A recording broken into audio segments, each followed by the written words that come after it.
ndi umugabo wo guhamya yuko hari indwara zikomeye uyu munsi wa none abo bantu barashima. Dufite Imana mu ijuru igikiza sida, dufite Imana mu ijuru igikiza kanseri.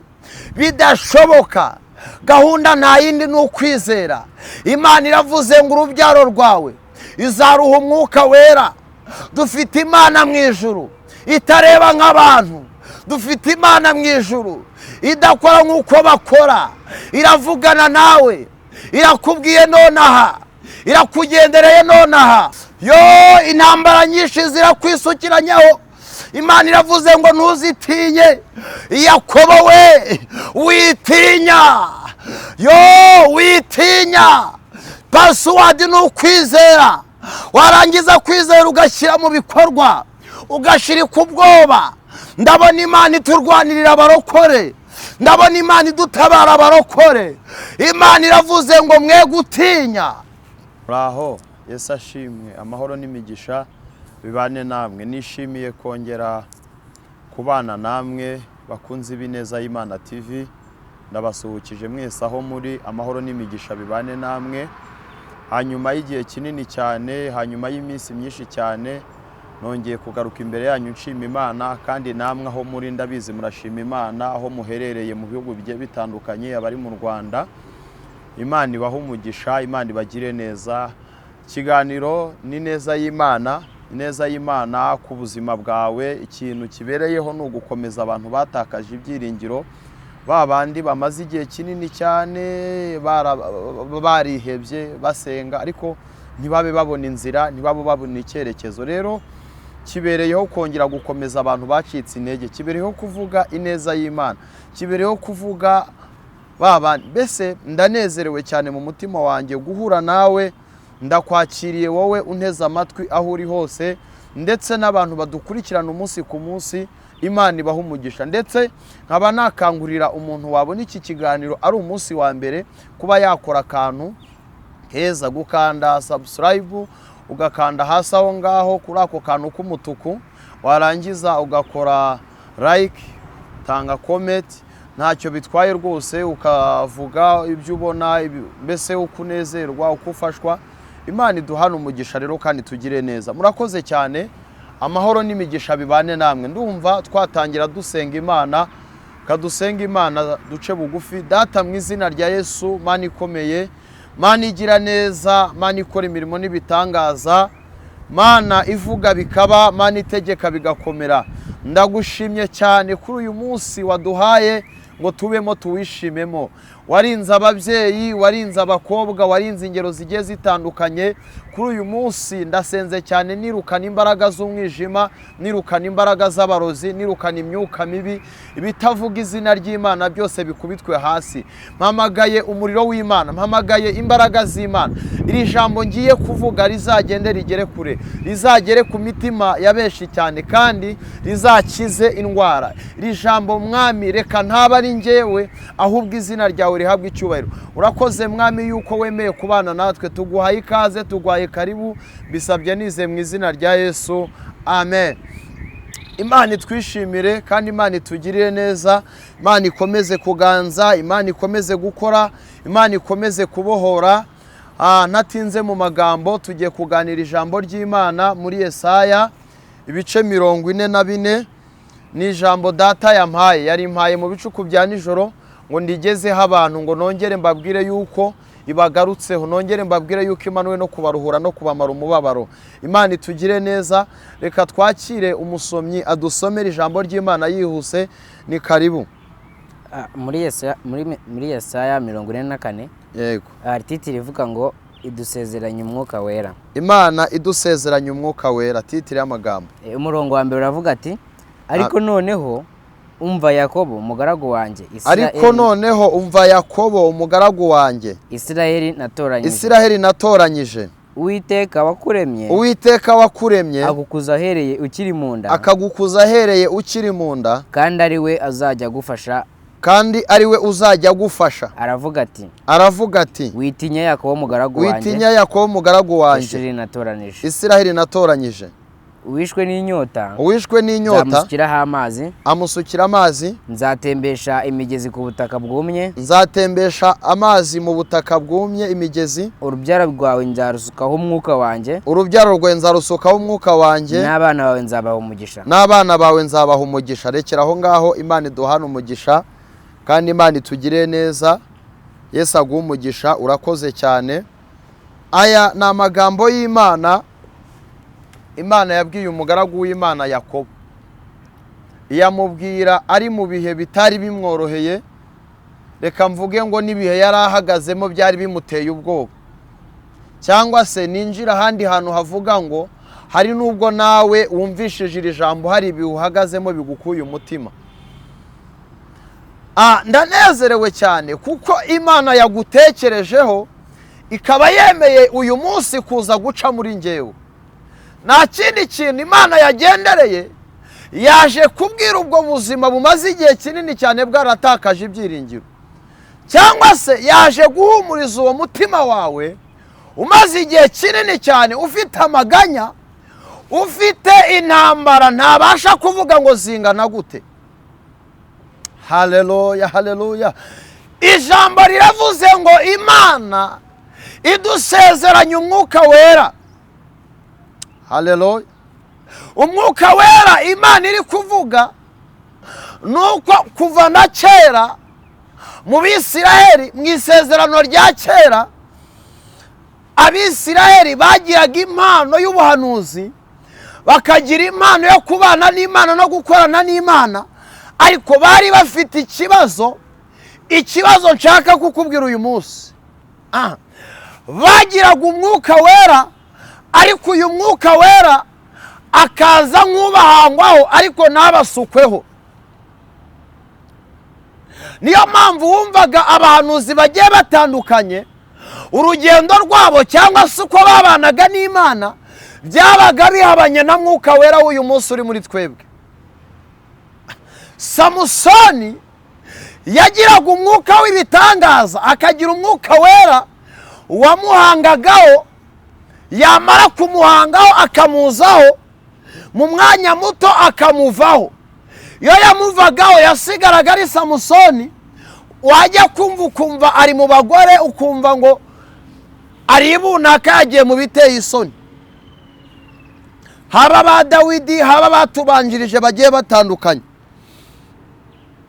Ndi ku ijambo rivuga ngo ugiye guhabwa mwuka wera, ariko ntabwo mwuka wera aje nk'uje kuguhangaho, kuko iyo mwuka wera aguhanzeho araza agakora ibyo akora yarangiza akigendera. Haleluya.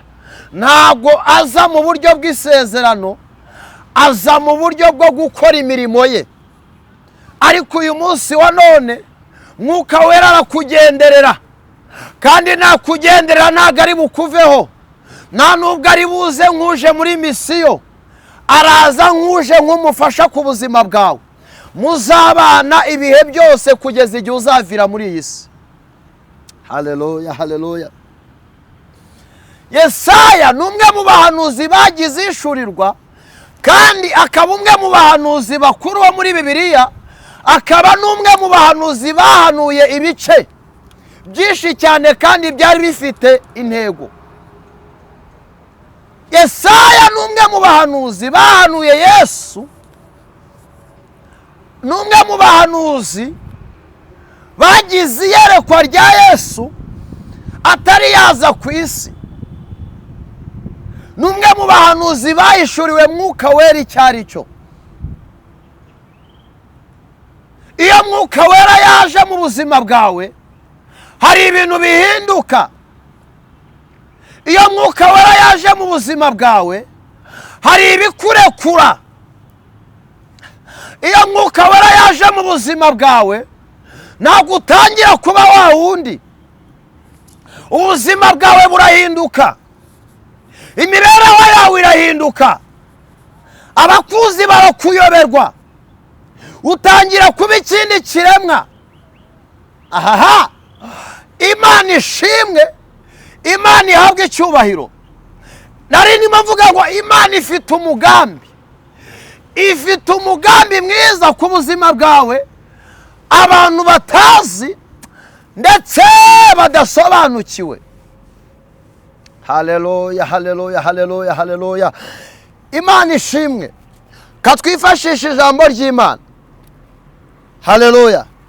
Ijambo riravuze ngo ariko noneho umva Yakobo mugaragu wanjye natoranyije. Hari Imana yagutoranyije abantu batari bakumenya. Hari Imana yagutoranyije imiryango nayo ubwayo itabikeka. Kandi Imana iyo ijya gutoranya ntabwo ireba nk'abantu. Ikindi kintu Imana itoranya nk'Imana. Iyo ije gutoranya ntabwo ireba uburanga. Iyo ije gutoranya ntabwo igendera ku mashuri. Ntabwo ireba yuko uyu muntu ari intyoza cyane. Imana igitoranya wasanga mu Imana itoranyije muri uyu mwaka nawe urimo. Haleluya, haleluya. Imana ishimwe, Imana ihimbazwe. Nibutse yuko Imana yatoranyije Dawidi imusanze mu ishyamba nta kintu irebyeho.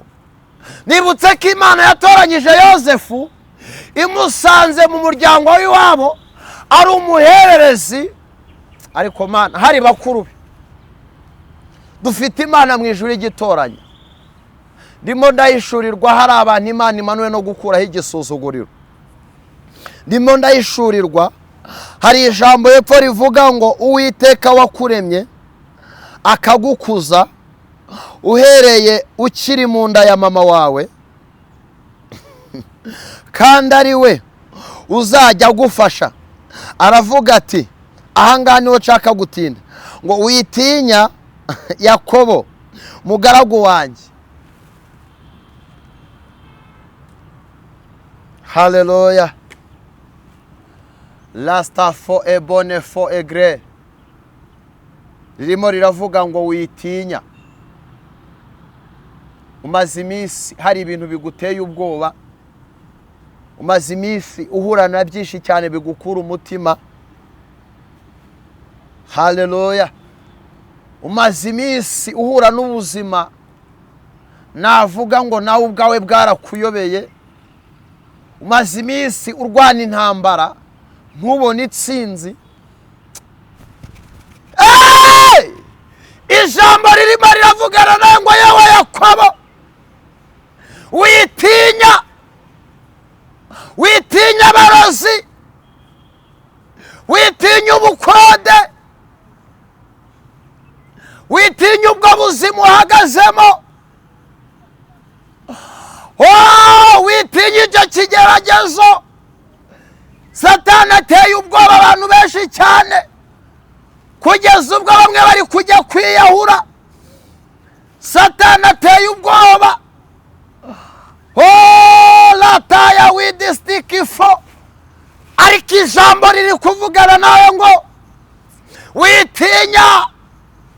Wa mukobwa we data aravuze ngo witinya. Wa mubyeyi we arimo aravugana nawe ngo witinya. Ubwo buzima nubutinye. Iyo ndwara nuyitinye. Ngo witinya yewe Yakobo mugaragu wanjye natoranyije. Ndumva Imana igendera ubuzima bwawe kandi uko ibusanze ntabwo ari ko ibusiga. Yakobo yarahagaze mu buzima bumuteye ubwoba. Yarahagaze mu buzima bumukuye umutima. Ariko Imana iramusanga iramubwira ngo ni njye wakuremye uhereye kera ukiri mu nda ya mama wawe. Irangije iramubwira ngo witinya.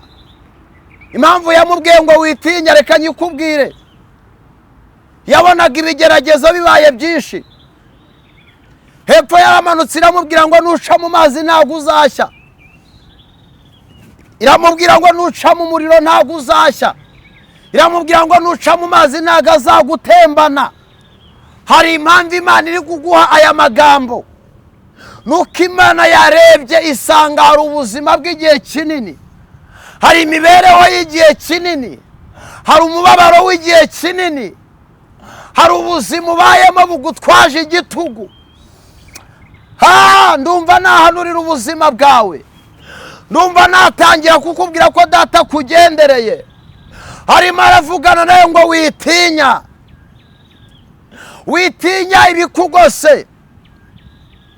Yakobo lata bifo enema shedi widi staigre hayidi wini maifo enema zoni mando de stai mini fo shayini wini maifo egre.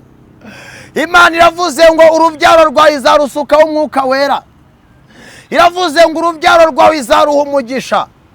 ubwo impamvu ivuze urubyaro ni uko nta ruhari, cyangwa se rwaba rudahari narwo nta bwenge, narwo rwaba ruhari nta bwenge. Imana iravuze ngo ije gutanga umugisha, ije gusuka umwuka wera.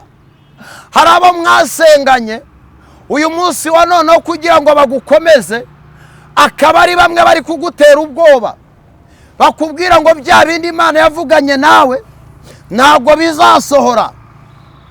Ijambo riri kuvuga ngo witinya. Yakobo witinya, wa mubyeyi we witinya, ubukode bwakomeye witinya, abarozi bahagurutse witinya, indwara yabaye indwara witinya, yo isi yabaye isi witinya. Imana iravuze ngo izajya igukomeza, Imana iravuze ngo izajya igufata ukuboko. Hari ubuzima wari urimo data aje kukuvanamo, hari ibyari biguteye ubwoba. Umwe mu bacagira inshurirwa aravuga ngo izo ntare mureba ziraziritse, ubwo buzima uhagazemo ntibugukura umutima, ibyo biwuhagazemo ntibigukura umutima. Umva iyamamagaye ikiri kuvuga, imivuga ngo witinya. Yakobo witinya, mama witinya, mubyeyi witinya, hari ibiwahagazemo bigukuye umutima. Ndimo ndabona indwara ya diyabete yagukuye umutima, witinya. Yavuganye nawe niyo kwizerwa. Ndabona ubuzima bumaze igihe kinini cyane wizengurukaho, ubushomeri witinya. Yo ndimo ndavugana nawe umaze igihe kinini cyane urarurira amarira menshi muri urwo rugo, ubuzima bwaragushobeye, wabuze hepfo wabuze haraguru. Umva iyamamagaye irimo iravugana nawe, iravuze ngo witinya. Yakobo witinya, Imana irimo iraguhumuriza. Uyizera aya magambo, hera uyu munsi utinyuka ibikuri imbere, bya bindi byari bikwasamiye. Imana iravuze ngo witinya. Hari Imana ikugendereye, hari Imana ije kukuvana muri ubwo buzima, hari Imana ije kukumara umubabaro, hari Imana ije guhindura amateka y'ubuzima bwawe, hari Imana ije kuguterura muri ayo mateka y'igihe kinini cyane. Bwira Satani aceceke ku buzima bwawe, Imana ivuge. Abadayimoni barakugira inama, bakakubwira ngo iwanyu ntawe atunze imodoka, nawe ntayo uzatunga. Abazimu bakaza bakaguhugura ngo iwanyu ntawe wagendeye mu ndege, ngo nawe ntayo uzagendamo. Dayimoni zimaze igihe kinini cyane zikubwira ngo nubwo wabyariye iwanyu ngo nta mugabo uzabona, ngo ntawe uzakwemera. Satani aribeshya. Imana imanuwe no kukurwanirira, Imana imanuwe no kukuvana muri ubwo buzima. Hari agasuzuguro k'abadayimoni kakumaze igihe kinini cyane, hari imbaraga yari ikuboshye igiye kukurekura. Mukunzi w'Ineza y'Imana TV, Imana irimo iravugana n'ubwo buzima bukakaye, Imana irimo iravugana n'iyo mibabaro y'igihe kinini, Imana irimo iravugana n'ubwo burwayi bwakubayeho karande, Imana irimo iravugana n'uwo murozi. Ntabwo Imana iri kuvugana nawe aka kanya, Imana iri kuvugana n'ibiguteye ubwoba. Iravuze ngo witinya. Yakobo, yaba ari Denise, yaba ari Erike, yaba ari Patrick, ese yaba ari Emile Imana iri kuvugana nawe, ese yaba ari weho, vanamo Yakobo ushyiremo izina ryawe, vanamo kanaka, nurangiza uvuge ngo njyewe, uvuge ngo njyewe Jado, Imana irambwiye ngo ne gutinya, Uwiteka wakuremye aravuze ngo witinya. Tugiye gusenga Imana, ngiye gukabukira ibyo byari bimaze igihe kinini cyane ku buzima bwawe, ngiye gukabukira uwo mwuka wari umaze igihe kinini cyane. La kotasitike fomenestika enema, mpagaze imbere y'iyi kamera, nicaye imbere y'iyi kamera, ndi umugabo wo guhamya yuko hari abo twahuye Satani yarabagize ingumba, none uyu munsi baraheka. Ndi umugabo wo guhamya yuko hari indwara zikomeye uyu munsi wa none abo bantu barashima. Dufite Imana mu ijuru igikiza sida, dufite Imana mu ijuru igikiza kanseri, bidashoboka gahunda nta yindi ni ukwizera. Imana iravuze ngo urubyaro rwawe izaruha umwuka wera. Dufite Imana mu ijuru itareba nk'abantu, dufite Imana mu ijuru idakora nk'uko bakora, iravugana nawe, irakubwiye nonaha, irakugendereye nonaha, igusanze muri ubwo buzima, igusanze muri iyo mibabaro, igusanze muri ayo marira, igusanze muri ako gahinda, igusanze aho ngaho utuye, igusanze muri ako kazi, igusanze muri urwo rugo, igusanze aho ngaho. Iravuze ngo witinya.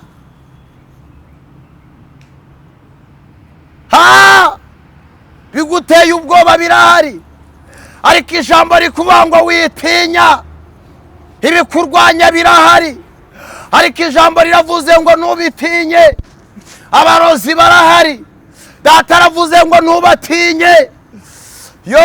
Intambara nyinshi zirakwisukiranaho, Imana iravuze ngo ntuzitinye. Yakobo we, witinya, witinya. Pasiwadi ni ukwizera, warangiza kwizera ugashyira mu bikorwa, ugashirika ubwoba. Ndabona Imana iturwanirira abarokore, ndabona Imana idutabara abarokore. Imana iravuze ngo mwe gutinya. Buririmbyi yuzura umwuka wera aravuga ngo reka gutinya ibizakubaho, ngo Imana izakurinda. Tugiye gusenga n'Imana. Natuye umugisha ku muntu wese wizereye muri iri jambo.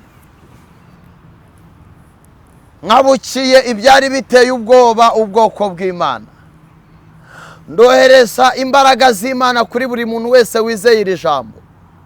Ndakabukira abadayimoni, ndakabukira abarozi, ndakabukira imyuka mibi. Ndategetse ngo imbaraga n'ubutware n'ubushobozi bigenderere umuntu wese wizereye muri iri jambo. Yakire gukira, yakire kubohoka, yakire guhindurirwa amateka mu izina rya Yesu Kristo wa Nazareti. Amen, amen. Murakoze cyane. Yesu abaha umugisha, Yesu abaruhure, Yesu abamara umubabaro, anezeze imitima yanyu, abakoreho, ubuzima bwanyu buhinduke, ubuzima bwanyu bushirike ubwoba mu izina rya Yesu. Amen.